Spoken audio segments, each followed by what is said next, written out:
পাকিস্তানে হামলায় ৭০ সন্ত্রাসী নিহত, দাবি ভারতের।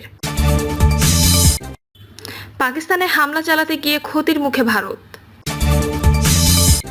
পাকিস্তানের পাল্টা হামলায় ভারতের একাধিক বিমানবন্দর বন্ধ। কেন দেশে ফিরছেন না তারেক রহমান, আইনি জটিলতা নাকি কৌশলগত সিদ্ধান্ত? এবং সর্বশেষ জানাবো ভারত পাকিস্তান উত্তেজনা, কঠোর সতর্কবার্তা দিল জাতিসংঘ। শুনছিলেন সংবাদ শিরোনাম, এবারে বিস্তারিত। পাকিস্তানে হামলায় ৭০ সন্ত্রাসী নিহত, দাবি ভারতের। পাকিস্তানের বেশ কয়েকটি স্থানে ক্ষেপণাস্ত্র হামলা চালিয়েছে ভারত। রাতের আধারে চালানো এই হামলায় কমপক্ষে ৭০ জন নিহত হয়েছেন, এমনই দাবি করেছে ভারত। একই সঙ্গে ভারতের দাবি নিহতদের সবাই সন্ত্রাসী।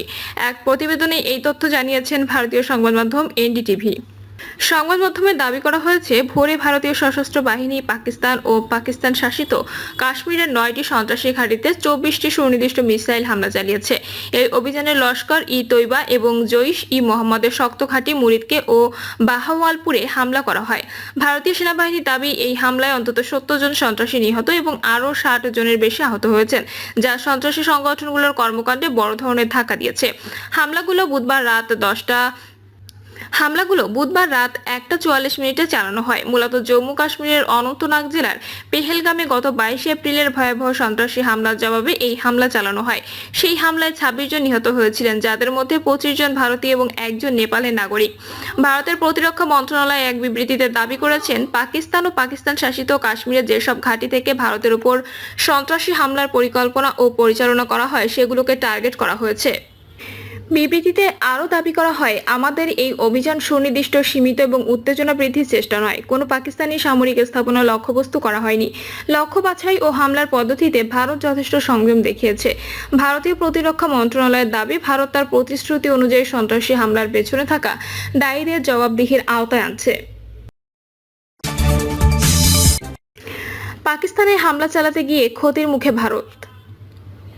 পাকিস্তানের পাঞ্জাব ও আজাদ কাশ্মীরের বেশ কয়েক জায়গায় ভারতের ক্ষেপণাস্ত্র হামলায় অন্তত 8 জন নিহত এবং 35 জন আহত হয়েছেন। এর জবাবে পাকিস্তান বিমান বাহিনী প্রতিশোধমূলক হামলা চালিয়ে 5টি ভারতীয় যুদ্ধবিমান গুলি করে ভূপাতিত করেছে। এছাড়া ভারতে 3 জন নিহত হয়েছেন। সকালে আন্তঃবাহিনী জনসংযোগ পরিদপ্তরের মহাপরিচালক লেফটেন্যান্ট জেনারেল আহমেদ শরীফ চৌধুরী দাবি করে বলেন, ভারতীয় যুদ্ধবিমান ধ্বংসের পর পাকিস্তান বিমান বাহিনীর যুদ্ধবিমানগুলো নিরাপদে ফিরে এসেছে। আনন্দবাজারের প্রতিবেদনে বলা হয়েছে, পাকিস্তানের হামলায় ভারতের 4টি বিমানবন্দর বন্ধ হয়ে গেছে। এসব এলাকার বাসিন্দাদের বাড়ি থেকে বের হতে নিষেধ করা হয়েছে। এছাড়া জম্মু কাশ্মীর স্কুল কলেজ বন্ধ ঘোষণা করা হয়েছে। ভারতীয় বিমান বাহিনীর ধ্বংসপ্রাপ্ত জেটের মধ্যে 3টি ফরাসি তৈরি রাফায়েল, একটি SU-30 MKI এবং একটি MiG-29 ফুলক্রাম হয়েছে বলে রয়টার্সকে জানিয়েছে পাকিস্তান সেনাবাহিনীর এক সামরিক মুখপাত্র।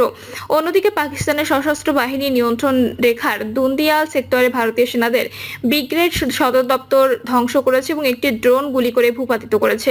নিয়ন্ত্রণ রেখায় ভারতীয় সেনাবাহিনীর অবস্থানের সঙ্গে পাকিস্তান সেনাবাহিনীর তীব্র গুলি বিনিময় চলছে।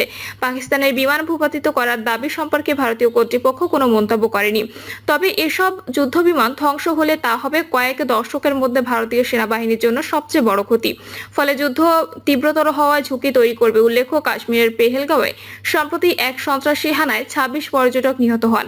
এই ঘটনায় ভারত পাকিস্তানকে দায়ী করেছে। অন্যদিকে পাকিস্তান হামলায় জড়িত থাকার অভিযোগ অস্বীকার করেছে। তবে উত্তেজনার মধ্যে মঙ্গলবার মধ্যরাতে পাকিস্তানের একাধিক শহরে ক্ষেপণাস্ত্র হামলা চালিয়েছে ভারতীয় সেনারা।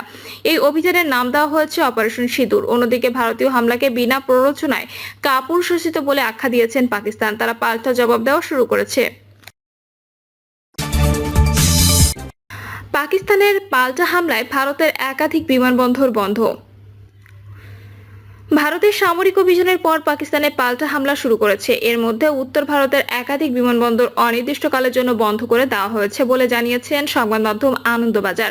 প্রতিবেদনে বলা হয়েছে, বিমানবন্দরগুলো বহু আভ্যন্তরীণ ও আন্তর্জাতিক ফ্লাইট বাতিল করা হয়েছে। যাত্রীদের সুবিধার্থে বিবৃতি প্রকাশ করেছে এয়ার ইন্ডিয়া, স্পাইসজেট ও ইন্ডিগো সহ একাধিক বিমান সংস্থা। এয়ার ইন্ডিয়ার সামাজিক যোগাযোগ মাধ্যম এক্সে বলা হয়েছে, সাম্প্রতিক পরিস্থিতিতে জম্মু, শ্রীনগর, লেহ, যোধপুর, অমৃতসর, ভুজ, জামন শ্রীনগর, চণ্ডীগড় এবং রাজকোট থেকে বুধবার দুপুর 12টা পর্যন্ত সব বিমান চলাচল বাতিল করা হয়েছে। এই বিমানবন্দরগুলোতে যে ফ্লাইটগুলো নামার কথা ছিল সেগুলো বাতিল করা হয়েছে। অমৃতসরগামী দুটি আন্তর্জাতিক ফ্লাইটকে দিল্লিতে নামানো হয়েছে বলেও জানিয়েছে সংস্থাটি। স্পাইসজেটের বিবৃতিতে বলা হয়েছে, ধর্মশালা, লেহ, শ্রীনগর, অমৃতসর সহ উত্তর ভারতের একাধিক বিমানবন্দর সাময়িকভাবে বন্ধ। ফলে এইসব বিমানবন্দরে তারা তাদের ফ্লাইট বন্ধ রেখেছে। যাত্রীদের যাত্রার আগে সংশ্লিষ্ট তথ্য যাচাই করার আহ্বান জানানো হয়েছে। একইভাবে ইন্ডিগো জানিয়েছে, শ্রীনগর, জম্মু, অমৃতসর, লেহ, চণ্ডীগড় ও ধর্মশালা থেকে আমাদের সব বিমান বাতিল করা হয়েছে। পরবর্তী নির্দেশ না আসা পর্যন্ত ওই বিমানবন্দরগুলোতে কোনো বিমান উঠবে বা নামবে না। ইন্ডিগোর পক্ষ থেকে আরও জানানো হয়েছে, পরে যোধপুর ও বিকানের থেকেও বিমান পরিষেবা ব্যাহত হয়েছে। প্রসঙ্গত, কাশ্মীরের পেহেলগাঁওয়ে সম্প্রতি এক সন্ত্রাসী হামলায় 26 পর্যটক নিহত হয়। এ ঘটনায় ভারত পাকিস্তানকে দায়ী করেছে। অন্যদিকে পাকিস্তান হামলায় জড়িত থাকার অভিযোগ অস্বীকার করেছে। তবে উত্তেজনার মধ্যে মধ্যরাতে পাকিস্তানের একাধিক শহরে ক্ষেপণাস্ত্র হামলা চালিয়েছে ভারতীয় সেনারা। এই অভিযানের নাম দেওয়া হয়েছে অপারেশন সিঁদুর। অন্যদিকে ভারতীয় হামলাকে বিনা প্ররোচনায় কাপুরুষোচিত বলে আখ্যা দিয়েছে পাকিস্তান। তারা পাল্টা জবাব দেওয়া শুরু করেছে। কেন দেশে ফিরছেন না তারেক রহমান? আইনি জটিলতা নাকি কৌশলগত সিদ্ধান্ত? ছাত্র জনতার আন্দোলনের স্বৈরশাসনের পতনের পর পেরিয়ে গেছে প্রায় 8 মাস, কিন্তু এখনো দেশে ফেরেননি বিএনপির ভারপ্রাপ্ত চেয়ারম্যান তারেক রহমান। এই অনুপস্থিতি ঘিরে রাজনৈতিক অঙ্গনে নানা প্রশ্ন উঠেছে। এটা কি কেবল আইনি জটিলতা, নাকি এর পেছনে রয়েছে কৌশলগত কোনো রাজনৈতিক হিসাব? 4 মাস আগে চিকিৎসার জন্য লন্ডন গিয়েছিলেন বিএনপি চেয়ারপারসন খালেদা জিয়া। অনেকেই আশা করেছিলেন তারেক রহমান হয়তো তার সঙ্গে দেশে ফিরবেন। এমনকি খালেদা জিয়ার সঙ্গে তার দুই পুত্রবধূ ডক্টর জুবাইদুর রহমান ও সৈয়দা শর্মিলা রহমান দেশে ফিরলেও তারেক রহমান ফেরেননি। ফলে রাজনৈতিক মহলে প্রশ্ন ঘুরপাক খাচ্ছে, কেন ফিরছেন না তিনি? 2007 সালের 26শে সেপ্টেম্বর 1-11 সরকারের আমলে দুর্নীতির অভিযোগে তারেক রহমান, তার স্ত্রী ডক্টর জুবাইদা রহমান এবং শাশুড়ি সৈয়দা ইকবাল বান্দ মানুর বিরুদ্ধে মামলা করে দুর্নীতি দমন কমিশন। 2023 সালের 2 আগস্ট এই মামলায় ঢাকার একটি আদালত তারেক রহমানকে 9 বছর এবং ডক্টর জুবাইদুর রহমানকে 3 বছরের কারাদণ্ড দেন। পরে গত বছরের 22শে সেপ্টেম্বর আদালতের আদেশে জুবাইদুর রহমানের সাজা 1 বছরের জন্য স্থগিত করা হলেও তারেক রহমানের সাজা বহাল রয়েছে। বিএনপি আইনের প্রতি শ্রদ্ধাশীল উল্লেখ করে দলটির স্থায়ী কমিটির সদস্য আমির খসরু মাহমুদ চৌধুরী বলেন, আইনের শাসন ব্যতীত গণতন্ত্র চলবে না। তারেক রহমান চাচ্ছেন আইনি প্রক্রিয়ায় শেষ করতে। আইনের শাসনের মাধ্যমে সেটা করতে হবে। শেখ হাসিনার মতো একটা অর্ডার দিয়ে আপনি সব মামলা বাতিল করে দিলে তো হবে না। ওইটা আইনের শাসনের আওতায় আসে না। এটা করলে জনগণের আস্থা থাকবে না, আইনের শাসনও ফিরে আসবে না। আইনের শাসন ব্যতীত গণতন্ত্র টিকে থাকতে পারে না। ভারত পাকিস্তান উত্তেজনা, কঠোর সতর্কবার্তা দিল জাতিসংঘ। পাকিস্তানে ভারতের হামলার প্রেক্ষিতে গভীর উদ্বেগ প্রকাশ করেছে জাতিসংঘ মহাসচিব অ্যান্তোনিও গুতেরেসে। মুখপাত্র স্টিফেন দুজারিক এক বিবৃতিতে বলেন, নিয়ন্ত্রণ রেখা ও আন্তর্জাতিক সীমান্ত অতিক্রম করে ভারতের সামরিক অভিযান নিয়ে মহাসচিব গভীর উদ্বেগ জানিয়েছেন। তিনি উভয় দেশকে সর্বোচ্চ সামরিক সংযম অবলম্বনের আহ্বান জানিয়েছেন। এর আগে পাকিস্তানে হামলা চালিয়েছে ভারত। রাতে পাকিস্তান ভূখণ্ডে ক্ষেপণাস্ত্র হামলার খবর পাওয়া গেছে। ভারত ও পাকিস্তানের মধ্যে সামরিক সংঘাত বিশ্ব নিতে পারবে না বলেও উল্লেখ করা হয়েছে বিবৃতিতে। পাকিস্তান কর্মকর্তাদের বরাতে দ্য গার্ডিয়ান জানিয়েছে, এই হামলায় এক শিশুসহ কমপক্ষে 3 জন নিহত হয়েছেন। এই ঘটনায় 12 জন আহত হয়েছেন বলে প্রাথমিকভাবে জানা গেছে। পাকিস্তানের আন্তঃবাহিনী জনসংযোগ মহাপরিচালক লেফটেন্যান্ট জেনারেল আহমেদ শরীফ চৌধুরী জানিয়েছেন, ভারতের কাপুরুষোচিত ক্ষেপণাস্ত্র হামলায় পাকিস্তানের কোটলি, বাহাওয়ালপুর, মুরিদকে বাগ এবং মুজফ্ফরবাদে 3 জন নিহত এবং 12 জন আহত হয়েছেন। ভারতীয় প্রতিরক্ষা মন্ত্রণালয়ের বরাতে স্কাই নিউজ জানিয়েছে, পাকিস্তান এবং পাক অধিকৃত জম্মু ও কাশ্মীরের সন্ত্রাসী অবকাঠামো লক্ষ্য করে এই হামলা চালানো হয়েছে।